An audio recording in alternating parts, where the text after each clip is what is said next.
What is going on, beautiful people? I am Lee Hammock, the diagnosed self-aware narcissist known as Mental Healness across all social media platforms, and welcome to another episode of A Narcissist Explains. Today's episode is going to be about the silent treatment. Get ready for a skit. Here's a trigger warning. It's gonna be hot and coming. Like and subscribe. Thank you.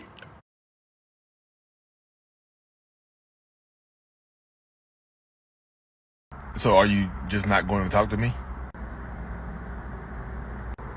So do you want to tell me what I've done wrong? So you still not going to talk to me? Can you at least please tell me what I've done wrong? I don't deserve this. What are you crying for?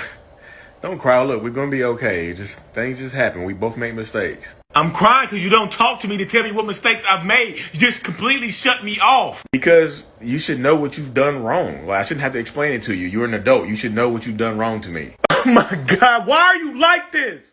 Fine then. Just leave me like everybody else has done. Hey, do you notice anything different about me?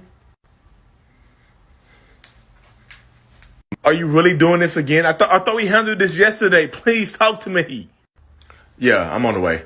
Yeah, I'm single now. So welcome back. We're not going to have a moment of silence here. We're going to hop right back into the videos and whatnot. So if you, like I said, the silent treatment is power. You know what I mean?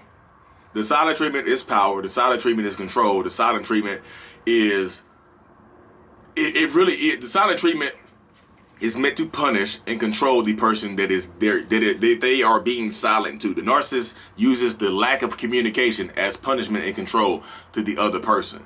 You know what I mean? So if you are dealing with a narcissistic person, I don't know if you saw it in the caption, but the narcissist could even be at fault. The narcissist will give you the silent treatment for you catching them in something. The silent treatment could be a result of them being guilty of an accusation. So as opposed to dealing with said narcissistic robot, reset team,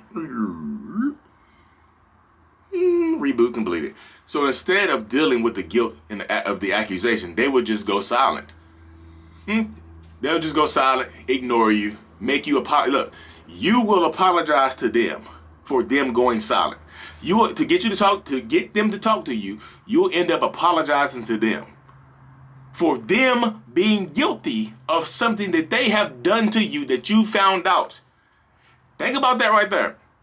You will end up apologizing to someone that did something heinous to you. Think about that right there. You will end up apologizing to somebody that did a terrible act to you. You just will. Narcissists and toxic people use the silent treatment as a form, like I said, of control. Because communication is key in relationships, right? And most people are, look at my comment section of the TikTok, of the YouTube short. People are up and down like, oh, I hate when they go silent treatment. I hate the silent treatment. It was torture for me. Being in the same house with somebody that's not talking to you for days, weeks, months, months at a time. I'm a narcissist. I've given the silent treatment before. My longest is probably a few days. Months? Weeks? How do y'all put weeks? Oh, y'all have some reverse puberty going on there. My voice just cracked. I just got younger again. Y'all just lost some years of my life because of that. I just aged backwards right there. My voice cracked. I'm sorry. Y'all, months. How y'all doing this for months? No communication. Some of y'all have kids. How you communicating? One woman even said that she had a stepkid that was living with them, that she was still raising while the narcissist was giving her the silent treatment. I'm like, what are y'all putting up with? They wasn't even taking care of their own kid while giving you the silent treatment, forcing you to do that. I know you're a good step parent and whatnot, but there are some y'all have to start learning how to set boundaries. What are you willing to put up with? A person that won't talk to you for weeks at a time for something that they did or something that you did? And here's the kicker. It could be something that you did, but they won't tell you what you did. You see the video? You're an adult. You should be able to figure out what you did wrong. Because if you can't figure out what you did wrong, then you can't acknowledge it, which means you can't take accountability, which means you don't deserve my words. You see how the mental gymnastics that narcissistic people do? What are you, as a person dealing with a narcissist, somebody like myself, what are you willing to tolerate? What are you willing to put up with? Because it seems like a lot. It sounds like you're willing to tolerate and put up with a lot. For what gain? What are you gaining by dealing with a toxic person like this?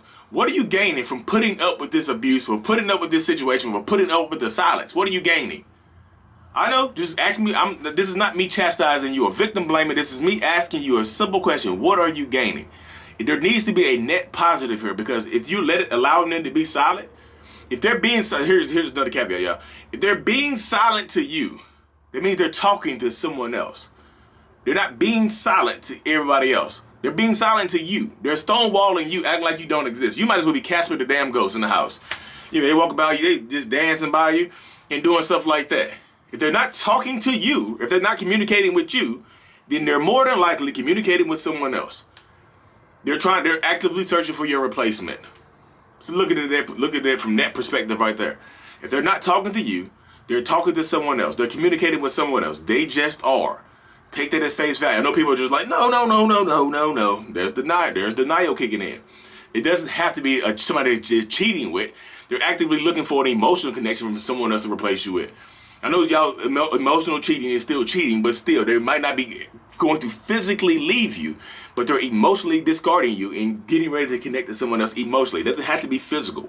It can be emotional, because communication takes away the emotional aspect of things for them, you know? If they're not talking to you, you can't say anything to them. I know people are going to ask, like, Lee, you done beat us up about the silent treatment and what we tolerate. We get it. We get beat down by the silence. So just tell us, how do we combat the silent treatment? Please. Learn. So if you can't leave, you don't want to leave, and you can't force them to talk to you, learn how to enjoy the silence.